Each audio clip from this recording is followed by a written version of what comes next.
Blusukan. Kata itu dulu terdengar seperti sesuatu yang sederhana, sebuah kebiasaan seorang pemimpin yang ingin dekat dengan rakyatnya. Dia datang tanpa pengawalan ketat, menyalami pedagang kecil, masuk ke ganggang sempit, mendengarkan langsung keluhan warga. Tapi, ada satu hal yang tidak pernah diberitakan. Satu pola yang selama ini tak terlihat di balik kunjungan-kunjungan itu. Sesuatu yang, jika aku tidak menemukannya sendiri, aku pun tak akan pernah percaya. Namaku Arya. Aku seorang jurnalis investigasi. Aku tidak percaya teori konspirasi murahan. Aku hanya percaya pada data dan fakta. Tapi saat aku mulai menggali lebih dalam tentang perjalanan blusukan seorang pejabat dari Solo, aku menemukan sesuatu yang tidak seharusnya ada. Setiap kali dia datang ke sebuah desa kecil, seseorang dari desa itu selalu menghilang. Tidak ada berita, tidak ada laporan polisi, hanya sepi yang tersisa. Seolah-olah mereka dihapus dari catatan sejarah. Awalnya aku mengira ini hanya kebetulan. Tapi aku terus mencari. Aku membandingkan laporan penduduk di berbagai desa yang pernah dia kunjungi dalam 5 tahun terakhir. Ada desa yang sebelumnya memiliki 345 orang, sekarang hanya 344. Ada desa lain yang awalnya 276 orang, kini tinggal 275. Setiap desa yang dikunjungi kehilangan satu orang. Satu orang. Selalu satu orang. Aku mencoba menghubungi warga di desa-desa itu. Tapi setiap kali aku menyebut nama pejabat tersebut, suasana langsung berubah mencekam. Di telepon, seorang pria tua berbicara padaku dengan suara bergetar. Kami tidak boleh bicara soal itu. Tolong, jangan hubungi kami lagi. Sebelum aku sempat bertanya lebih lanjut, panggilan terputus. Saat aku mencoba menghubunginya kembali, nomornya sudah tidak aktif. Ada sesuatu yang mereka sembunyikan. Sesuatu yang membuat mereka ketakutan. Aku kembali ke meja kerja, membuka tumpukan laporan lama. Sampai akhirnya aku menemukan sesuatu yang jauh lebih menyeramkan. Sebuah legenda kuno. Di dalamnya tertulis tentang seorang pemimpin besar, yang setiap 5 tahun sekali harus memberikan tumbal manusia agar kekuasaannya tetap bertahan. 5 tahun. Aku menghitung kembali waktu dari blusukan pertamanya hingga sekarang. Dan siklus itu akan berakhir bulan ini. Jantungku berdegup kencang. Apakah ini hanya kebetulan? Atau apakah aku baru saja mengungkap sesuatu yang tidak seharusnya aku ketahui? Aku tahu ini gila. Aku tahu ini berbahaya. Tapi aku tak bisa tinggal diam. Pejabat itu akan blusukan ke sebuah desa di perbatasan minggu ini. Aku harus ada di sana. Aku harus melihat dengan mata kepalaku sendiri. Sebelum satu nyawa lagi menghilang tanpa jejak. Aku tak bisa tidur semalaman. Kepalaku penuh dengan pertanyaan, tentang pola hilangnya orang-orang, tentang suara gemetar warga desa, tentang legenda pemimpin yang butuh tumbal. Tapi ada satu hal yang paling menggangguku. Jika semua ini benar, berarti aku sedang mengusik sesuatu yang sangat berbahaya. Tapi rasa takut itu kalah dengan rasa penasaranku. Aku harus pergi ke desa itu. Pagi-pagi sekali, aku berkemas. Aku menyamar sebagai relawan media, menyelinap masuk ke dalam rombongan wartawan yang akan meliput blusukan kali ini. Semuanya terasa normal. Tidak ada yang mencurigakan. Namun, saat kami semakin dekat ke lokasi, aku mulai merasakan sesuatu yang aneh. Sepanjang perjalanan, aku melihat beberapa warga desa berdiri di pinggir jalan. Bukan untuk menyambut, bukan untuk melambaikan tangan. Mereka hanya berdiri diam, menatap rombongan kami dengan wajah kosong. Tatapan mereka bukan tatapan orang yang bersemangat menyambut pemimpin. Itu adalah tatapan takut. Sesampainya di desa, suasana semakin janggal. Belusukan biasanya penuh dengan hiruk-pikuk. Warga berbondong-bondong ingin bertemu, ingin bersalaman, ingin curhat soal harga bahan pokok atau jalan rusak. Tapi di desa ini, tidak. Warga memang berkumpul, tapi mereka terdiam. Mereka tersenyum, tapi senyum mereka terasa dipaksakan. Dan di antara mereka, ada seorang lelaki tua yang berdiri paling depan. Tatapannya menusuk, seolah dia tahu aku bukan bagian dari rombongan ini. Aku mencoba mendekat, pura-pura mengobrol dengan warga lain. Namun sebelum aku sempat membuka mulut, lelaki tua itu berbisik pelan. Pergilah sebelum matahari terbenam. Aku terdiam. Jantungku berdetak lebih cepat. Aku ingin bertanya lebih lanjut, tapi dia sudah mundur ke dalam kerumunan, menghilang di antara wajah-wajah warga yang tetap diam dan tersenyum kaku. Apa yang akan terjadi saat matahari terbenam? Aku menatap langit. Matahari masih tinggi. Aku masih punya waktu. Aku harus mencari tahu. Sebelum semuanya terlambat. Aku terus memperhatikan sekitar. Setiap kali pejabat itu melangkah, kamera wartawan mengikuti. Dia tersenyum, menyalami warga, mendengarkan keluhan mereka, persis seperti belusukan lainnya. Tapi semakin lama aku memperhatikan, semakin jelas bahwa ada sesuatu yang janggal. Semua ini terlalu rapi. Warga hanya berbicara jika ditanya. Anak-anak berdiri diam di belakang, tak satu pun yang berlarian atau tertawa. Bahkan suara ayam atau anjing pun tak terdengar di desa ini. Aku berjalan menjauh dari kerumunan, mencari sesuatu yang bisa menjelaskan semuanya. Saat itulah aku melihatnya, sebuah bangunan tua di ujung desa. Bangunan itu berbeda dari rumah-rumah lainnya. Dindingnya kusam, penuh ukiran aneh yang tak bisa kupahami. Dan di depan pintunya, terdapat sebuah simbol. Simbol yang pernah kulihat di catatan legenda kuno. Jantungku berdegup kencang. Aku tahu aku tak seharusnya ada di sini. Tapi aku juga tahu. Aku sudah terlalu jauh untuk mundur. Dengan napas tertahan, aku mendorong pintu kayu itu perlahan. Berderit. Ruangan di dalamnya gelap. Tapi saat mataku mulai terbiasa dengan kegelapan, aku bisa melihatnya. Di tengah ruangan, ada sebuah kursi kayu dengan tali di kedua sisinya. Dan di lantai di bawahnya, terdapat bercak merah yang sudah mengering. Aku nyaris tersentak mundur. Darah. Ini bukan tempat biasa. Aku melangkah lebih dalam, menyalakan senter ponsel, menyapu ruangan dengan cahaya putih redup.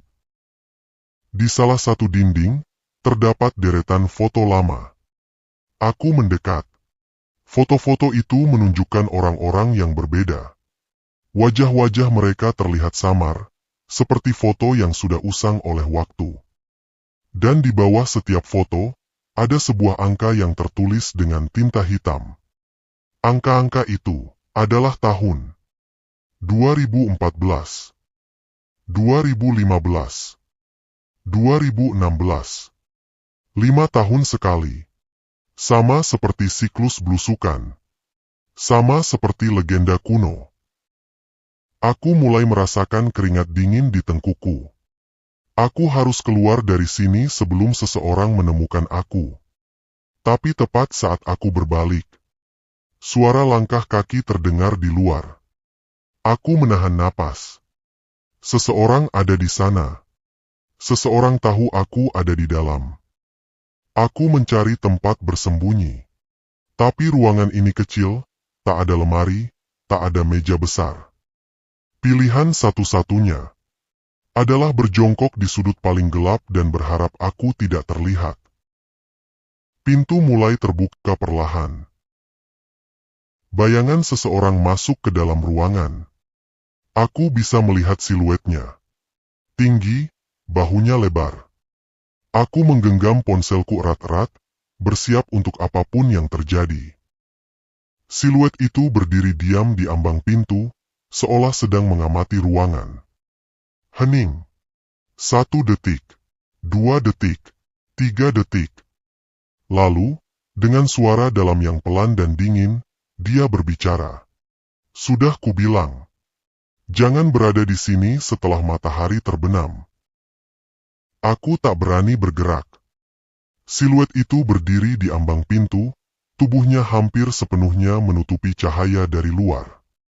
Aku bisa melihatnya dengan jelas sekarang, seorang pria tua dengan sorot mata tajam. Wajahnya penuh kerutan, tetapi ada sesuatu yang lain dalam tatapannya. Bukan sekadar kemarahan, melainkan peringatan. Kau tak seharusnya di sini. Suaranya pelan, hampir seperti bisikan. Aku menelan ludah, otakku bekerja cepat mencari cara untuk keluar dari sini. Namun sebelum aku sempat berkata apapun, pria itu melangkah masuk lebih dalam. Aku hanya punya beberapa detik sebelum dia melihatku. Tanpa pikir panjang, aku menahan napas dan bergerak secepat mungkin, merunduk, berlari di sepanjang dinding, lalu melesat keluar dari pintu sebelum dia sempat bereaksi. Aku menabrak sesuatu, atau seseorang. Seorang pria bertubuh besar berdiri di luar, mengenakan pakaian serba hitam dengan emblem kecil di lengannya. Dia bukan warga desa. Dia jelas bukan wartawan. Jantungku berdegup kencang.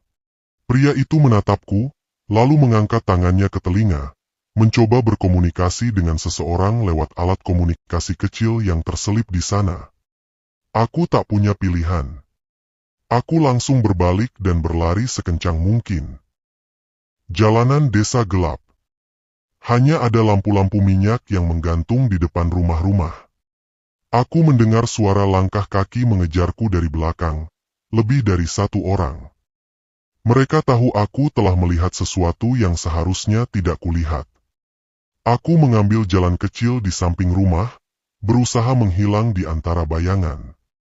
Aku tahu aku harus keluar dari desa ini sebelum mereka menangkapku.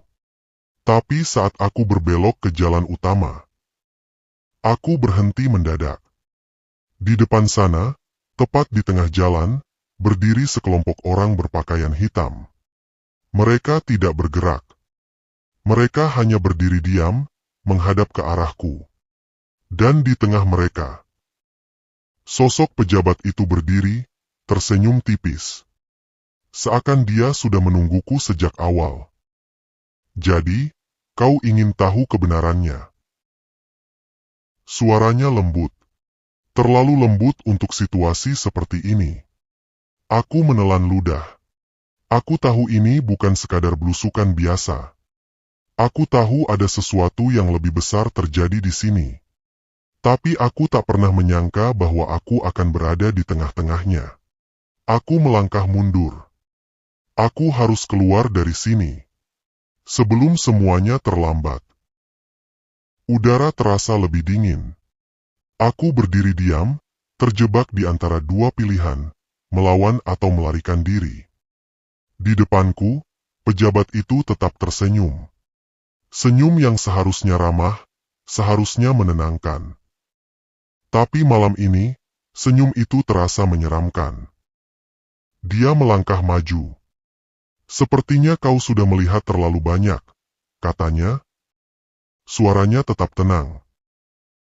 Aku tidak menjawab. Dari sudut mataku, aku bisa melihat para pria berbaju hitam mengelilingiku perlahan. Aku tahu aku tak bisa melawan mereka. Aku harus bermain cerdas. Apa yang sebenarnya terjadi di sini? Tanyaku, berusaha terdengar setenang mungkin. Pejabat itu tertawa kecil. Kau wartawan? Aku menggeleng. Kau mahasiswa? Aku tetap diam. Dia menghela napas, lalu menatapku dalam-dalam. Kau ingin kebenaran, katanya. Baiklah. Dia melangkah lebih dekat, hingga aku bisa melihat kerutan halus di wajahnya. Ada hal-hal yang tidak akan pernah kau mengerti. Kecuali kau menjadi bagian dari itu. Aku mengernyit. Apa maksudmu? Pejabat itu tersenyum. Kau punya dua pilihan. Pertama, kau melupakan semuanya. Malam ini tidak pernah terjadi. Kau akan kembali ke hidupmu seperti biasa. Aku menelan ludah. Dan pilihan kedua. Senyumnya melebar. Kau ikut dengan kami. Dan melihat semuanya dengan matamu sendiri. Hening. Jantungku berdetak semakin cepat. Aku tidak tahu apa yang menungguku jika aku memilih pilihan kedua. Tapi aku tahu satu hal. Jika aku menolak, aku tidak akan pernah keluar dari desa ini. Aku menatapnya, lalu mengangguk pelan. Oke, kataku. Tunjukkan kebenarannya. Pejabat itu tersenyum puas. Dia berbalik dan mulai berjalan. Para pria berbaju hitam mengikutinya. Aku menarik napas dalam, mencoba menenangkan diri. Lalu, dengan langkah berat, aku mengikuti mereka. Masuk lebih dalam ke kegelapan. Langkah kami bergema di jalanan desa yang sunyi. Aku berjalan di belakang pejabat itu, dikelilingi pria-pria berbaju hitam yang tak bersuara. Mereka seperti bayangan, bergerak dalam kesunyian, tanpa ekspresi, tanpa emosi.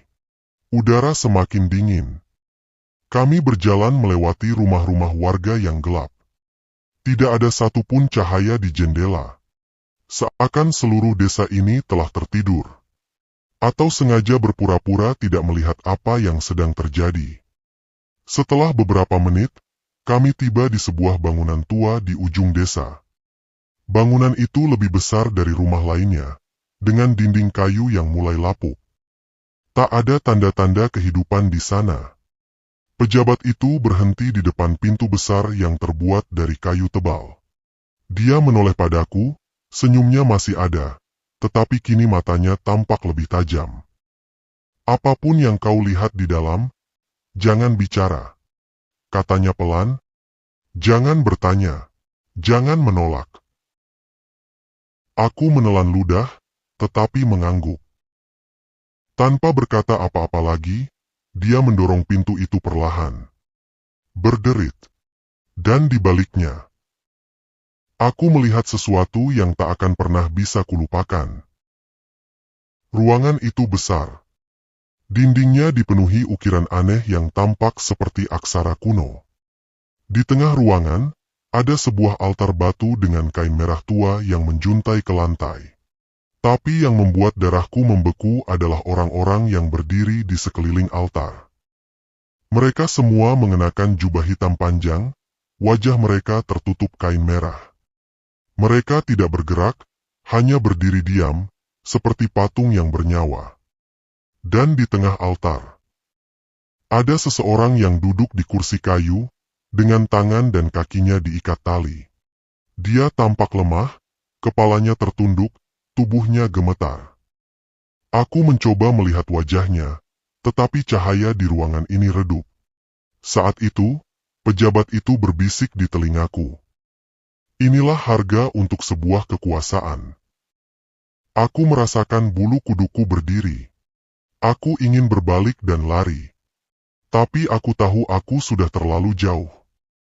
Aku hanya bisa berdiri diam, menahan napas, menunggu apa yang akan terjadi selanjutnya. Dan saat itulah, seseorang di antara mereka mulai berbicara dalam bahasa yang tidak kupahami. Ruangan mulai bergetar. Suhu udara turun drastis. Dan tiba-tiba, orang yang terikat di kursi itu mendongak. Matanya kosong. Mulutnya bergerak, seolah ingin mengatakan sesuatu. Aku mundur selangkah.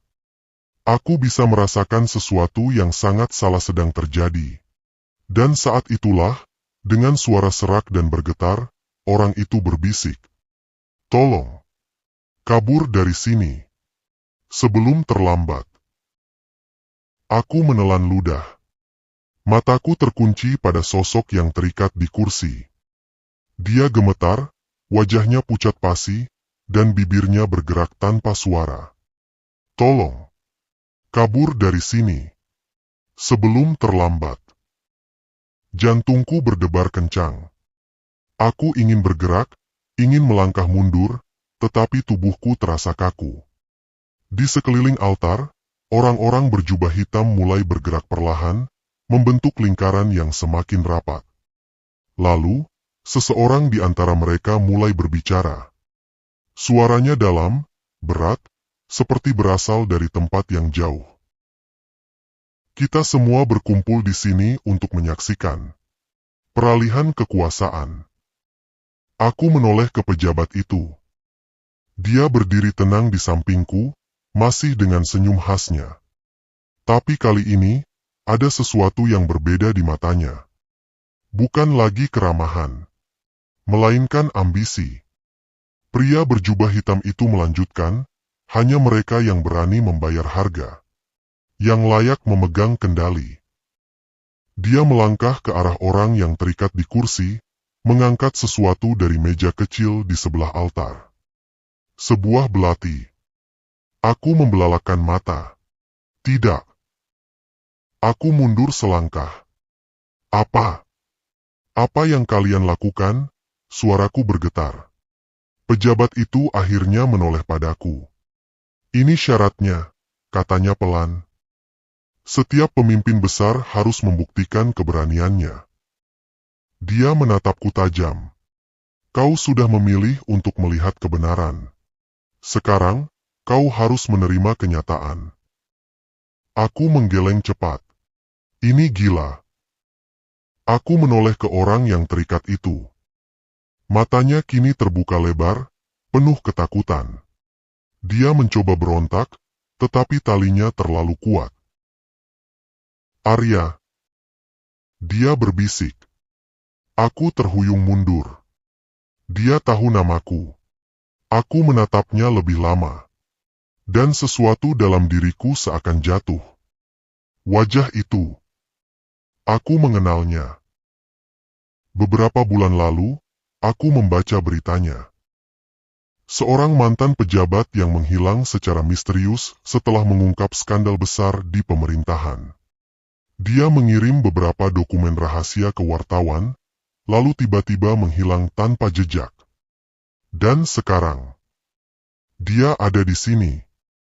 Diikat, tidak berdaya. Menjadi bagian dari syarat kekuasaan yang mereka bicarakan. Aku menoleh ke pejabat itu. Apa yang sebenarnya kalian lakukan? Suaraku bergetar. Dia menatapku lama. Lalu, dengan suara rendah, dia berkata, mereka yang menghalangi jalan harus disingkirkan.